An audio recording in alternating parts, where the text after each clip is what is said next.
I think the biggest problem is lack of communication in general. Well, what's coming up? What's coming up that everybody in the Senate and legislature are all worried about? The new election, how they're going to look in the eyes of the public, and right now we're looking at them, and they're not looking too good. They're all fighting. They're all fighting.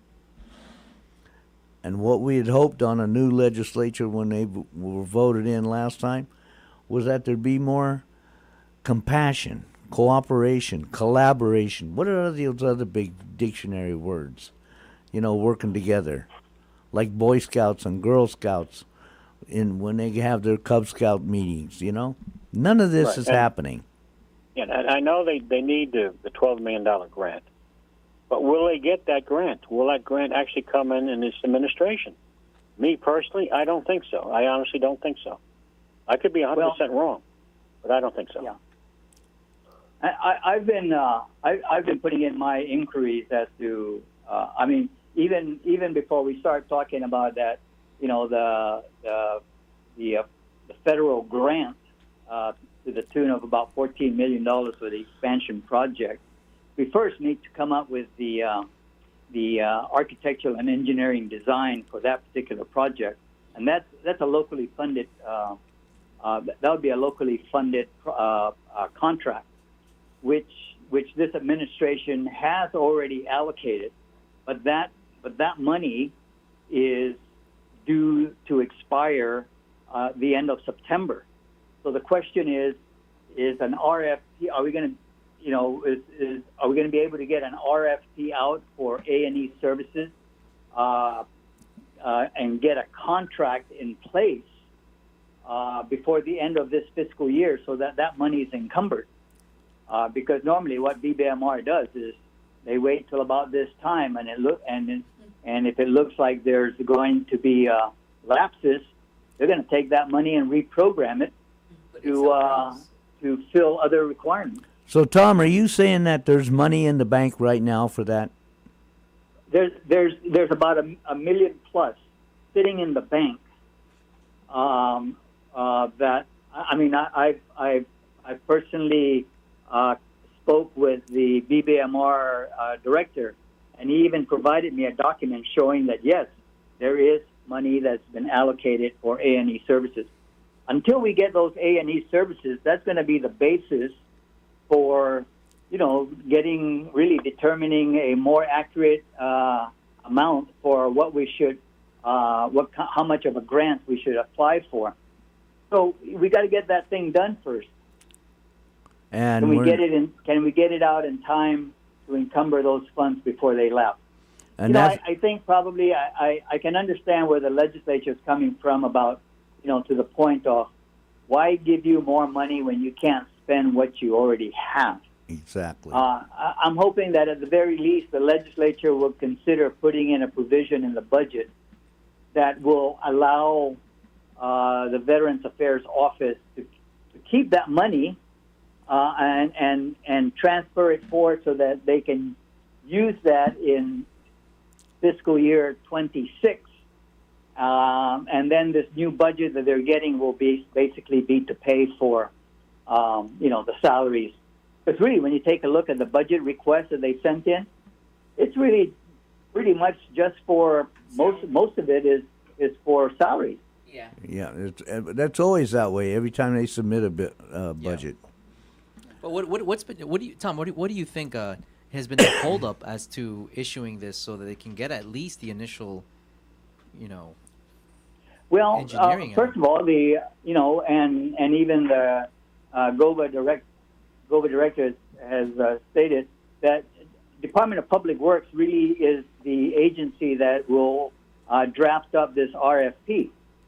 That one RFP amongst the hundreds of other formulations that they have to, prepare to get published. So it's one of those things where, take a number. Yeah, yeah. And presently what if this doesn't happen? Next year, going to an election cycle, and this doesn't happen. There's going to be a lot of tears for a lot of people.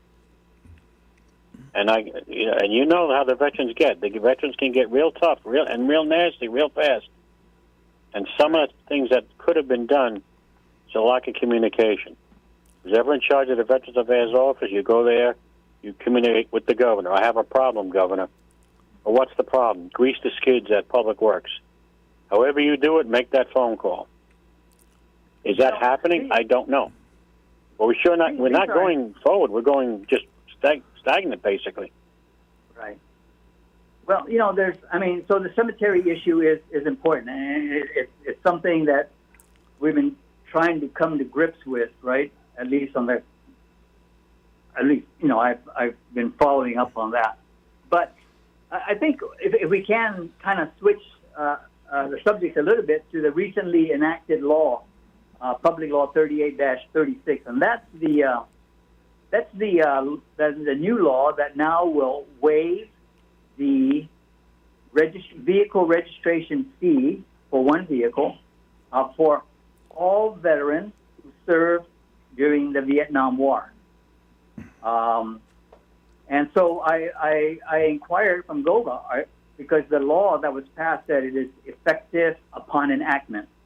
So that law got enacted on Monday. Theoretically, I should be able to go down to the Veterans Affairs office today and say, certify me that I am eligible, and then go up to Rev and Tax, register my vehicle, and have those fees waived. So I did inquire from the Veterans Affairs office, are you guys ready to implement this law? And the response I got was, yes, we are. I just hope, though, that in implementing this law, that the eligibility for this fee waiver will be given to all veterans of the Vietnam War era. So that means the veteran who was in country, in the foxhole, and it will also be granted to the veteran who was at Anderson Air Force Base loading the bombs, or the veterans basically that were in the service during the period 1955 to 1975. Right. That will be Vietnam era. So I'm hoping that that gets finalized, and that the eligibility will apply to all those veterans and not just those in country. Right. There it is. That's self-explanatory to the point where you understand it, but other guys don't understand it. You know what I'm saying? Well, I think with this budget cycle, is that the GOVA office. Now, Johnny, you have a copy of the budget. Charlie has a copy of the budget. Your wife has a copy of the budget. Yeah. There was no information basically in that budget. What is your inventory in the office? What is your inventory at the cemetery? You looked at it and you're saying to myself, if I'm have to make a decision, I want to know what equipment you have and the condition of the equipment, and where is it? And I want to know what the money I'm giving you is going to be used for. Right. And that's simple. To me, it was lacking. And if I was in charge, I would give that budget right back to him and say, you're not getting any more money until I see a better informational budget. Exactly. To make an honest decision. You may disagree with decisions, but I have to make an honest decision based on what you're giving, what you're informing me of what goes on. Well, there it is.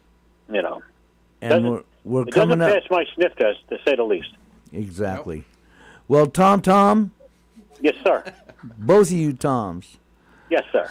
Thank you for your accurate information, and I don't know what else to say other than it's all I know what to say. When I hang up, don't pick on me. I get emotional.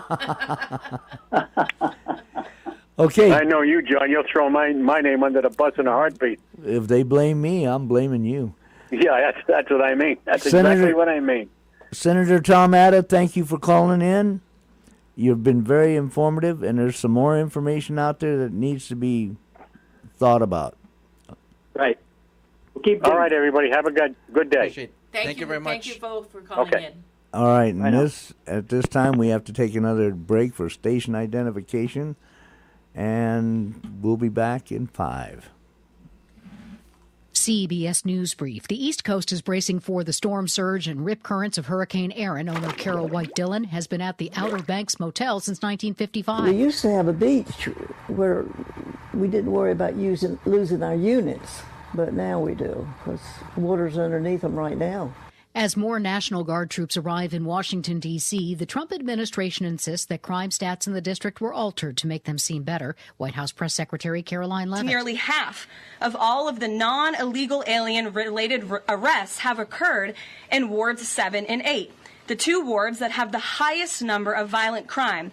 The National Weather Service says the Los Angeles area will experience extreme heat from tomorrow through Saturday. Meteorologist Dr. Ariel Cohen. Temperatures in the western San Fernando Valley could actually go all the way up towards 108 to possibly 110 degrees. CBS News Brief, I'm Jennifer Kuiper. Hafa Guausi Pali Suba. Don't forget to catch The Bright Side every weekday afternoon from 2 to 6 on Wave 105. From big laughs to big issues, if it's happening on island, we're breaking it down with island leaders, business owners, and you. I want to send so much love to our sponsors, Micropack, Local Jerk, GTA, Sherwin-Williams Paint, Chili's, and Subway.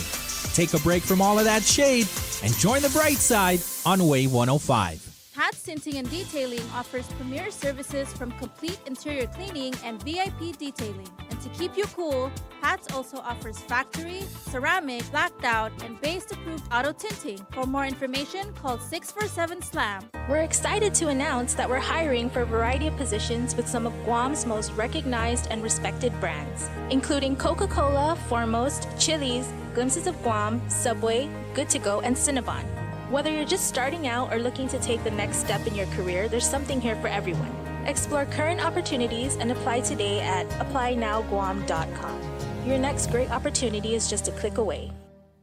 Workers on the move, hoping for better pay. I'm Mark Hamrick with a Bankrate.com Personal Finance Minute. A new Bankrate survey finds nearly half of those in the workforce plan to look for a new job in the next 12 months. That includes 1 in 4 who say they're very likely to look for a new position. This comes at a time when the job market has demonstrated resilience, but it has also continued to cool. Even with the unemployment rate recently slipping to 4.1%, that's considered strong historically speaking. Others plan to do other things to try to improve their workplace plight. 44% of workers say they plan to ask for a raise over the next year. That includes a majority of the youngest people in the workforce, members of Generation Z and millennials. Many workers indicate they're prepared to be mobile, with 18% saying they're likely to relocate for a new job. About 1 in 3 say they're likely to ask for more work flexibility, such as different hours or the ability to work remote or from home. For more, check out Bankrate.com. I'm Mark Hamrick. A major AI company prohibited job seekers from using AI on their applications.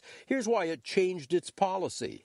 I'm Jeff Colvin of Fortune magazine with the Fortune Business Update. The company is Anthropic, and its AI chatbot is called Claude. Like some other companies, it prohibited job applicants from using AI to refine their resumes, cover letters, and applications. But now the company says it uses Claude every day. In fact, it uses Claude to create job descriptions, improve interview questions, and manage candidate communications. So the company figured it's only fair that candidates can use such tools too.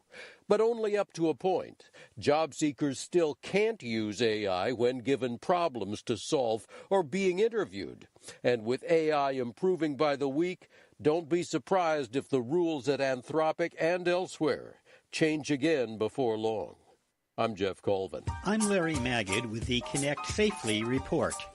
The American Psychological Association released a health advisory about the impact of artificial intelligence on adolescent well-being, and found that the impacts are complex and context-dependent, neither wholly good nor bad. For learning, it said, AI can assist in brainstorming, creating, organizing, summarizing, and synthesizing information. But it also found that adolescents may struggle to distinguish between the simulated empathy of an AI chatbot and genuine human understanding. Connect Safely Education Director Carrie Gallagher suggests that parents model their own positive use of AI. The more we show them how we're using it and how we're thinking about our interactions can encourage their healthy development and use with AI over time. More at connectsafely.org/radio. With the Connect Safely Report, I'm Larry Magid for CBS News. Who's just barely making ends meet? I'm Mark Hamrick with the Bankrate.com Personal Finance Minute. A new Bankrate survey finds more than 1 in 3 American workers, 34%, say they are living paycheck to paycheck. That's defined as having little to no money left over for savings after covering monthly expenses. Financial struggles have been magnified by historically high inflation of the past few years. The cost of necessities like food, energy, and shelter have been ground zero for these price increases. This has hurt those with the least financial resources the most. Breaking it down, most affected, 2 in 5 Gen X workers, those aged 44 to 59. Unfortunately, there is no silver bullet to solve this problem. Ideally, workers will make more money over time and find it easier to save. And it would be helpful if inflationary pressures continue to come off a full boil, helping to restore Americans' buying power. For more, check out Bankrate.com.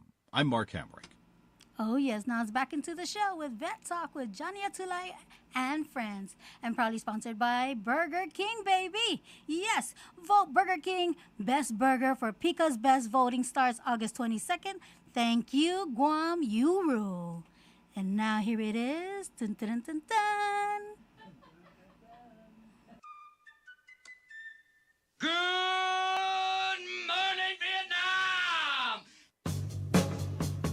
Dun, dun, dun, dun, dun, dun.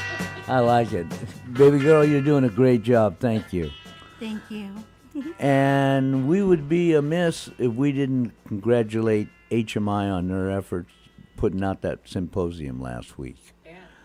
We had some great speakers there. Great. Both of you gave presentations, and I drank the coffee and ate the sandwiches and the good soup that was provided by people that care about the success of HMI, and they're doing a great job.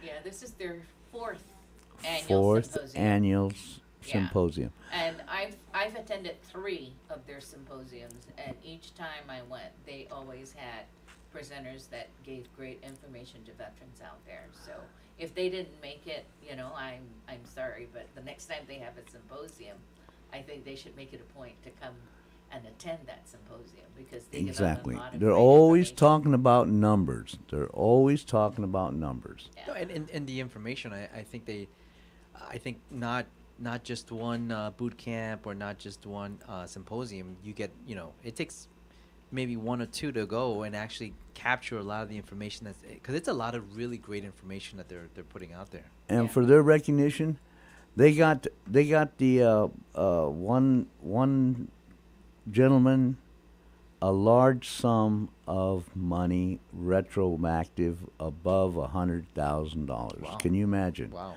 It's valuable. It's valuable, and it's there. And he, that individual probably got denied several times. Yeah. Could have been. Right? And we all sort of take that maybe I'm okay. I just want basic access. I'm fine. No. It's a lot more than that. You earned it. You deserve it. Yeah. And it's yours. That's the thing. They keep encouraging them that, don't give up, because you just, you earned it, and, you're entitled to it. Exactly. And this is sad. This is sad on my dad's part. Him and his 4 brothers, your father, your relatives, that back in the day, they didn't have this. No. It wasn't available. The VA wasn't as considered as it is today. They were just proud to wear the uniform. Exactly. I mean, that to them, that was their gift. Show Right. you pictures, for them to, open up the wardrobe, show you the uniform. This is what I put on. Yeah. That was the pride. The right? highlight. The highlight. The But- highlight of there's the. Yeah. Well, we got a caller, and we got a caller named Steve. Steve, are you there? Steve. Hello. Can you hear me, sir? Oh, We yes, certainly can. Steve, how are you? Stephen Liz. Yes, Stephen Liz. Thank you for what you guys are doing for our fellow veterans. Oh, you're more than welcome. I just listening to what you guys are discussing about the project for GOVA. We just have to find out exactly if that's a community improvement project. Because CIP does not expire until it's done. So you know how the process is with the RFP and that it takes a while, because like GPD, they have a project since 2017. Up to now, it's still running to a lot of snags. Same thing with Simon Sanchez. So just have to be patient. As long as it's not as long as under the CIP, community improvement project, the money will be there. It's not going to be touched. It's committed by any form of legislation. But secondly, I know. We've been asking about money, and all right. I testified in a position for that rollback of BPT. All I asked the senators is to finish the budget, finalize it, see if it's feasible for us to roll it back to back to 4%, and the finalize what shortfalls that they have. Now they approve it of 4.5, right? It's going to create a shortfall of about $40 million, and next year will be $80 million. Not thinking that the Trump Tax Act will be implemented, that's going to cost about another $60 million. And then I just found out that there's another tax exemption for 65 years old and above, $6,000 tax break as long as they make less than $150,000, all the way to 2028. So something that you have to consider. The increase of child tax credits from 1,600 to 2,200, that will create a bigger tax refunds for our people. It's good for our people. But also have to step back. It's like when you do your budget of the house. You have to make sure that you have enough money before you spend something big, because rolling back with VBT, it's a big amount, $80 million still next year. And if you guys were listening to or watching the budget bill, Mike Ababaya and Senator Parkinson introduced a 3-tier process, right? First tier is 3% of BPT for businesses that makes between less than $1 million. That will amend the Dave Santos Act right now. That's only $500,000 of businesses that make that much money.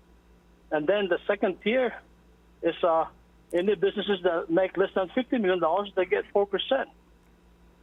It's going to cover a lot, right? But the last tier is any business that makes $50 million and above, 6%.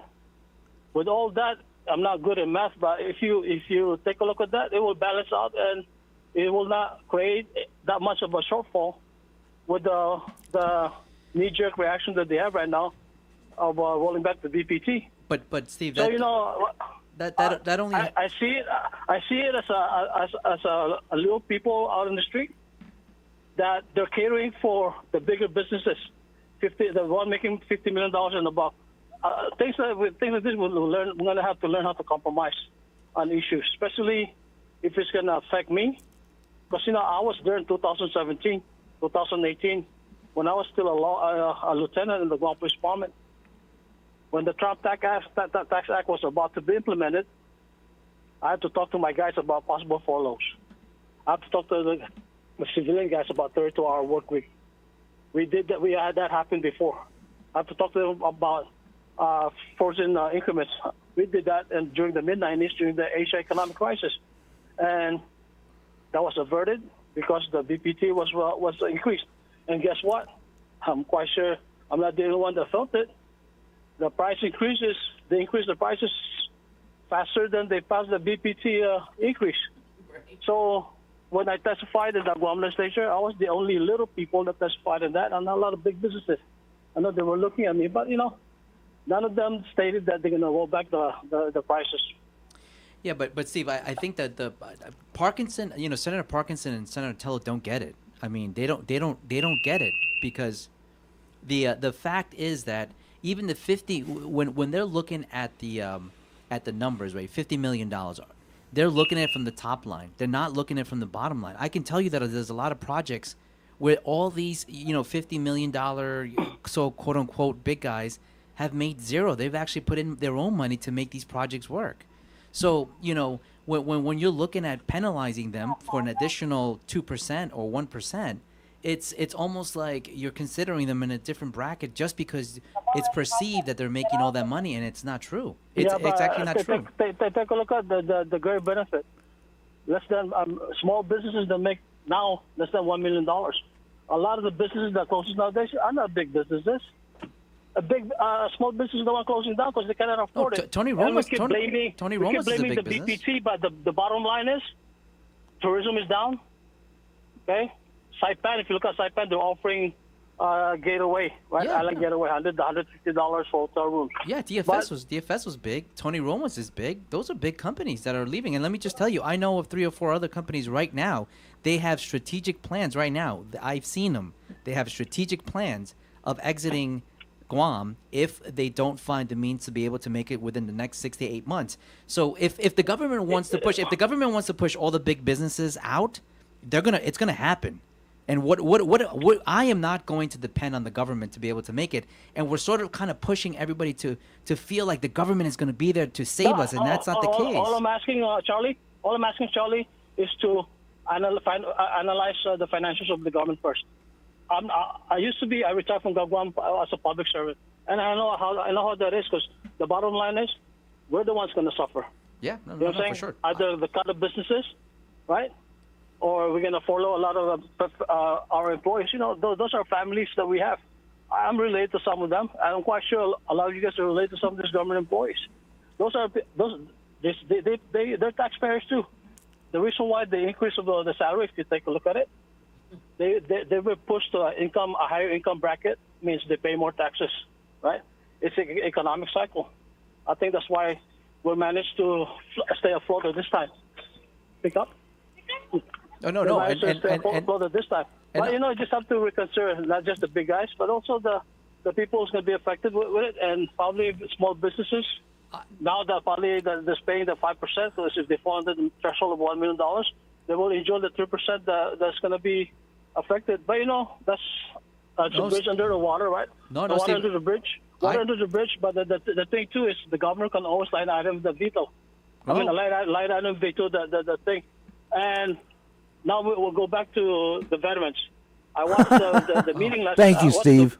I watched the budget hearing last night. Yeah. None of the senators mentioned about. Oh my God! How you doing? Giving GOVA the building that it was supposed to be given to them at the old Guam legislature. I've been to GOVA. They're working hard. They're trying their best. That place is congested. They don't have that much room, even though if they have 11 people that they're going to try to hire, where are they going to place them? If they decide to allocate, as planned by the former administration, about giving the Guam, all the old Guam legislature building for GOVA, then probably they'll be able to hire more. But, their appointments about 3 to 4 months ahead of time. And, I just thank them. And also I watched the thing last night. They were trying to pressure the U.S. Veterans Affairs to do more. The U.S. Veterans Affairs have been good to me and been good to Guam. We have to pressure our local government to give them the budget. $1.2 million is not enough. We need to give our GOVA a building of their own, accessible building. If they care so much, then give them show us the money. Show us the money. Show me the money. Right? Remember that? Show me the money so that we can help the veterans. There's definitely buildings out there. Oh, yeah, there are. I just was witness. They're going to close the schools, and I suggested, right, because I've been lobbying for the headquarters for the Guam Police Department. And that's what the veterans get, leftovers. A leftover of a dilapidated school. In Manilo, they're building a house. They're building these buildings 3-story for the engineering class at the university, the nursing school, public health buildings being adjacently built. Why can't they build the veterans a building? Give us something suitable that we don't have to. It's all a priority, and exactly. Now I'm a private citizen. Now I'm inside. I'm outside looking in. We have to remember that this government is run by two groups of people, right? The senators that create policies, right? They can pass the bill all they want. The governor approves it, or the governor vetoes it. But if the senator still wants the policy to be implemented, they can always override it. It's like the silencer that I totally oppose. And remember that every organization in the government of Guam, they have a senator that oversee it. There's an oversight. We can't just pinpoint at the governor. We have to take a look at who's the oversight of each agency. It's like last night.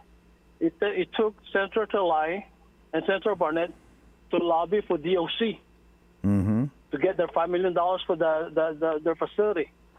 Why? What happened to the oversight?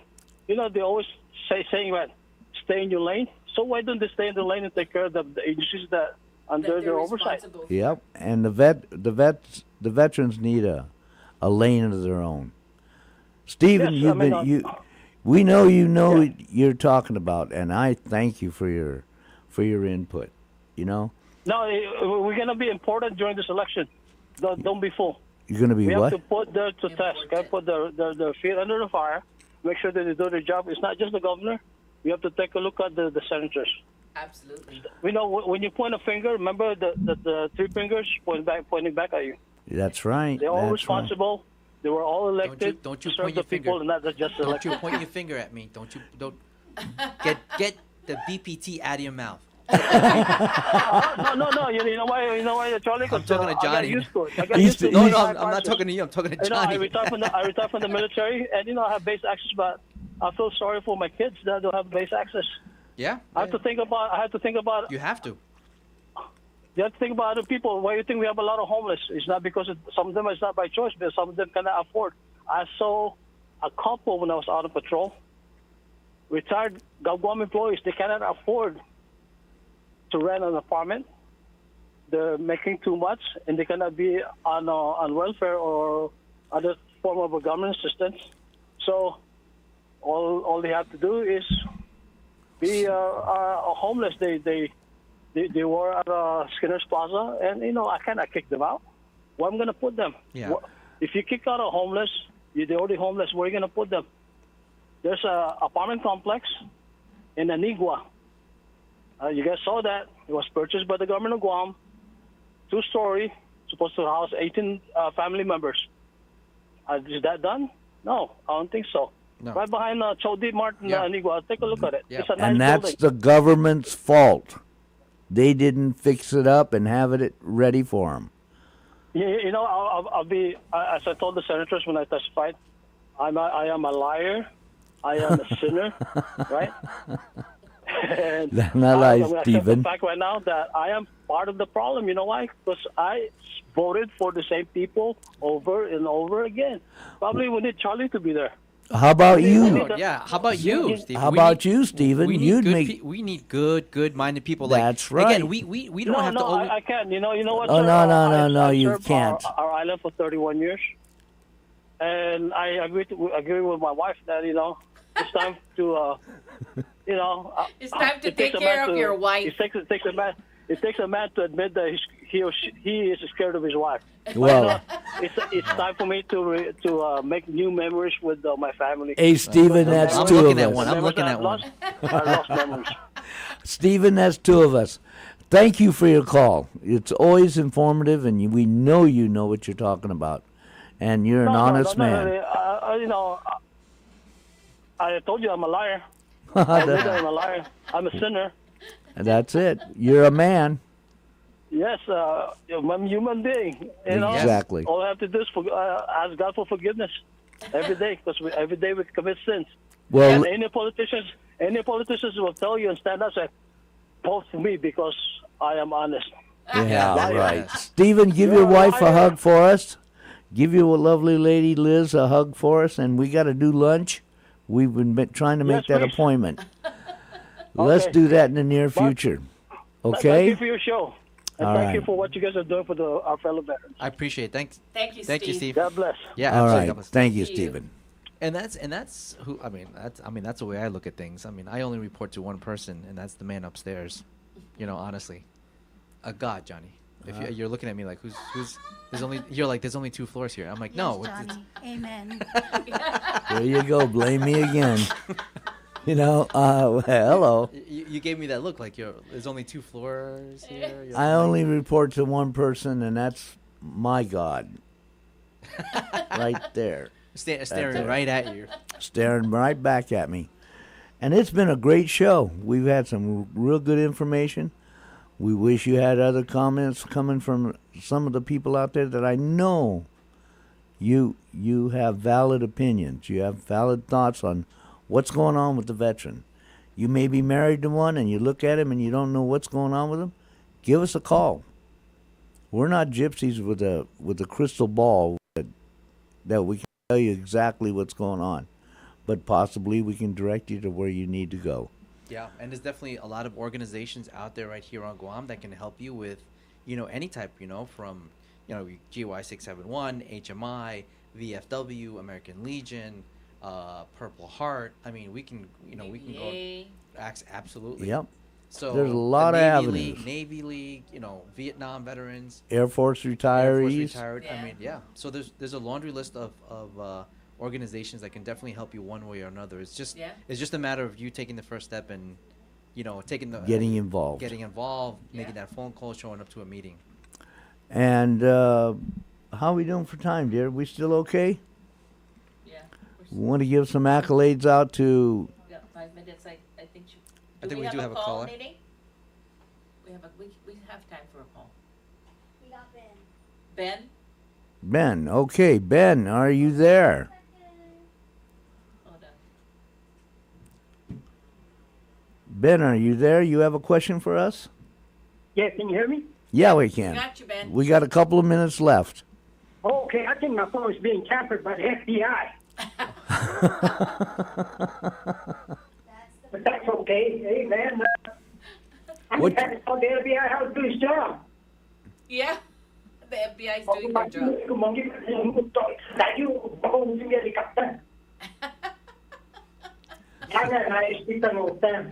Until now, we're still playing the same cards on the table. I figured they mastered it by now, but the only thing they mastered is how to talk, and I'll just keep it deeply. What's that? I didn't understand. Yeah, we're playing with the same cards, same old. Short, the woman, they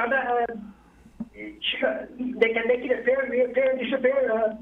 Hindi na tapos sa lapi, ginigwam na, man na sundo ko, conspiracy to commit conspiracy. Where does it stop? That's a lot of conspiracy, Ben. They're all over the place, man. They got them all. It's like playing chess. You got them all in the right places. That's how they play their game now. They don't care about us people out here. Well, Ben. They care about us in their pockets. I'm not interested. My mother, that's it. Bagpus may just not be helpful for us yet. That's muli.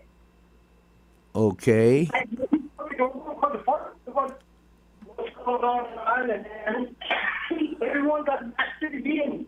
Okay, Ben, listen up. He's not coming in clear. Ben, do Yeah. you have your radio on? You're not, Ben. You're not coming in clear. And Ben, are you listening? Ben, listen, Ben, calm down, Ben. We're up at the top of the hour, and we're finishing up our show. Okay, thank you very much, and we'll see you next week. Hasta later, Ben. Thank you, Ben. He hung up. Yeah, no, Okay. I think he was a little far from the mic. I couldn't hold I don't know. the I phone. couldn't. It sounded like he was in a submarine. Something. The funny part was when you kept saying Ben. It reminded me of that TikTok where it goes, Linda, listen. Linda, listen to me, Linda. Okay, well, any last No, words? just always enjoy Yes. being with you. Nene, thank you so much. We'll be you. seeing you more often. Oh, yes. Make sure you bring the crown. I just love being with you guys, listening to veteran stories. All right. Well, thank you very much, baby, for being with us. And we want to thank the listening audience out there for listening. We wish we get some more opinions about what's going on. As we get closer to the election season, as it gets deeper and deeper and hotter and hotter. So we're gonna sign off with we'll see you next week. You all be safe. Thank you for listening. Thank you, Guam. KGUM FM. Daddy No. The talk of Guam is Wave 105 FM. This is CBS News on the Hour, sponsored by O'Reilly Auto Parts. I'm Jennifer Kite. The water is rising in the Outer Banks as Hurricane Erin kicks up the surf. The storm is prompting people to take precautions from the Carolinas up to New York. CBS News meteorologist Rob Marciano reports from the Outer Banks. A major hurricane being offshore is probably more damaging to this area than a Category 1 that makes a direct hit. Well, you run from the water, and that's what our problem is going to be, is that the waves are going to be huge. Dare County Community Manager Bobby Outen told us how powerful winds miles offshore could push waves past sand dunes, flooding roads and destroying homes. If you're 24 hours out and you're not ready, then you haven't